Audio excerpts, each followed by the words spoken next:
Hey guys, welcome back. Wesley Cornwell here. This video is going to cover Article 23, compensation. So we're in Article 23 in our video series on the tentative agreement for JetBlue.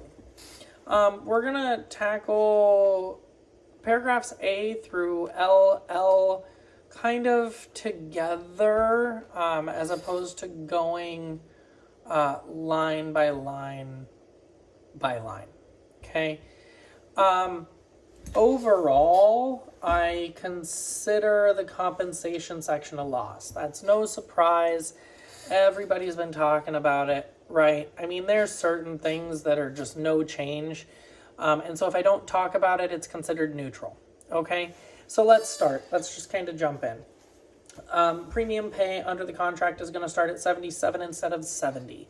In another video, I mentioned 75. I was mixed up on my numbers. I was thinking about the guarantee, not when premium pay kicked in. I apologize for that.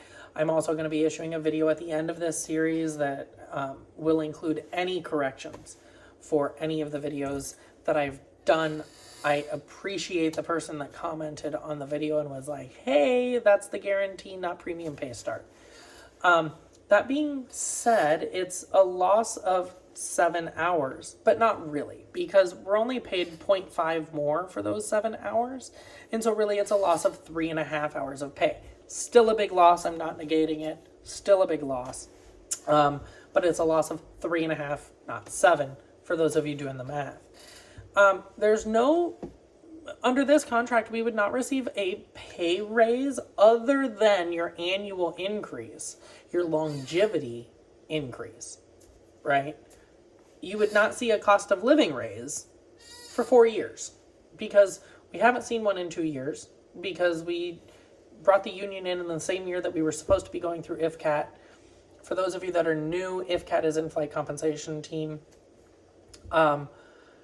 Compensation advisory or adjustment team. I forget what the A stands for, but basically they were a committee that looked at our compensation and adjusted it. It happened every 2 years. We were supposed to go through that when the union came in. Because we voted in the union before we got through IFCAT, we didn't get an IFCAT that year. Pay was frozen. Now we're 2 years in, so IFCAT would have been happening again this year. Obviously, with how 2020 went, we know how that would have went. There would have been no increase at all. I think we can all agree to that, right? But now we're going to go 2 more years, okay, with no increase. And so it's going to be a total of 4 years with no cost of living adjustment, no overall pay increase other than your longevity increases. There's also no 8-hour rig for Mint, okay? So in addition to losing the premium pay starting point by 7 hours, which is 3.5 hours of actual pay, we're not getting a general cost of living increase for 2 more years. And so, that's a total of 4 years with no cost of living increase. When we used to get one, years ago, we got one every 2 years, and then it actually got to the point where it was every year because IFCAT started implementing yearly increases. That happened for 4 or 6 years, I want to say. And now we're not getting one for 4. And so that's a tough one. And then also there's no 8-hour rig for Mint. So Mint, you're taking a hit here because you now go back down to normal people status. And I'm not meaning that as an insult to anybody. It's just a joke. But you are now back down to the 5-hour guarantee per day instead of 8. So, yeah, there's that. Premium pay, I already mentioned. It's at 77 instead of 70. So it's a loss of 3.5 hours. If you calculate that out, it's a pay cut for the first 2 years, and it's a pay cut of approximately 3 to 4% over the lifetime. You end up with approximately a 2% increase by the end of the contract if you do not factor your longevity pay raises into it. So right now what the union is doing is they're saying, no, you're getting a lot of increases because they're also calculating when you go from year 1 to year 2 and you get your longevity increase, they're calculating that as a pay raise that the contract gets you. It doesn't. It's already there. It's in a pay table. I'm going to get it. I just got mine in September. I'm going to get one next September. Okay? It's a longevity increase. CQT, the portion on CQT kind of disappointed me because it says that it will be paid at 5 hours, and if recurrent is extended beyond the current footprint of this year, then they may discuss changes. So there's two key words in there that I want to focus on: may and discuss. It means that they could, they might, maybe, they might pay you a little more, but they don't have to.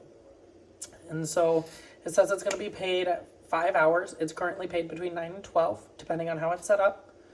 And we already know that next year recurrence is going to be 1 day longer than it was this year. And so under the current wording, it would allow them to pay us 5 hours for the total of the 3 days. Now, maybe you can fall back on that whole, 5 hours of pay per duty period, and get something there, and that would maybe go up to 15. But it needs to be a little more clearly delineated. And so that's just a potential problem spot that I could totally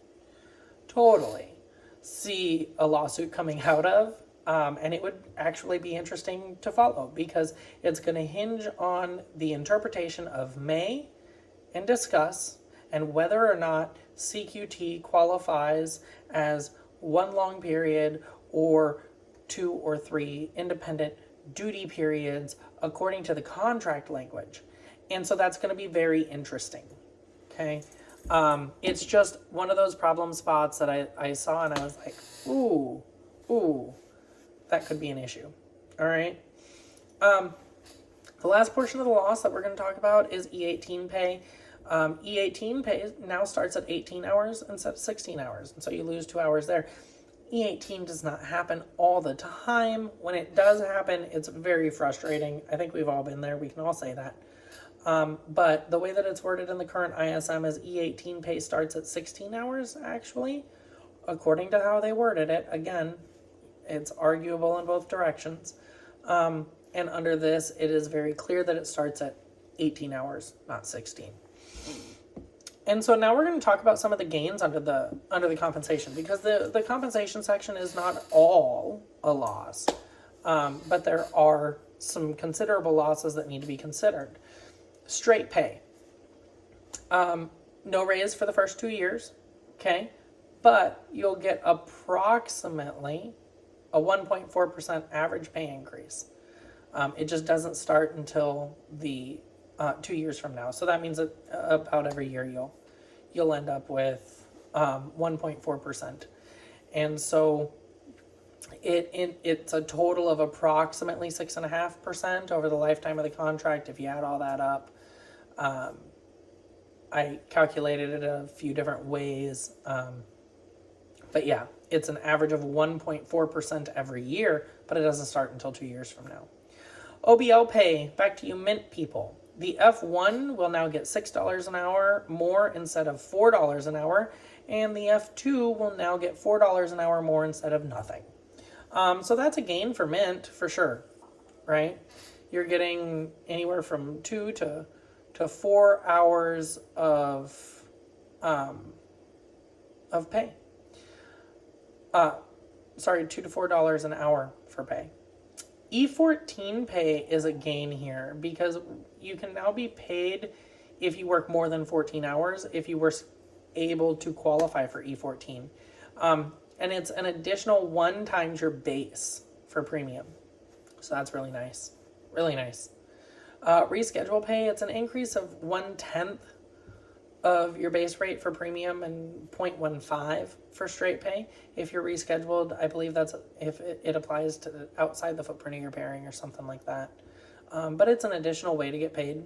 Hopefully we don't have to do forms to request all of these new pays, but I'm not going to hold my breath on that one. And that's not something the union can fix anyway. So that's not an issue with the contract. That's just That's another one of those, we own a technology company, but we can't get our technology together.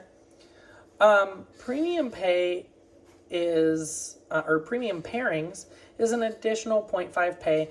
We've already talked about some of the issues with premium pairings, like there's no real guidance on how they're going to be determined, things like that. But it's an additional 0.5% of your base pay. And so there's a couple other possibilities. There are some possible issues that could or may cause ambiguity. It doesn't mean that it will cause ambiguity, it just might. LOD pay, it says flight block instead of flight block hour.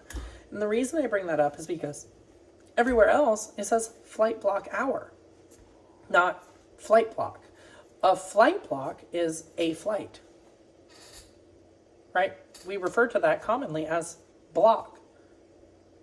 A flight block hour is an hour within that block, right?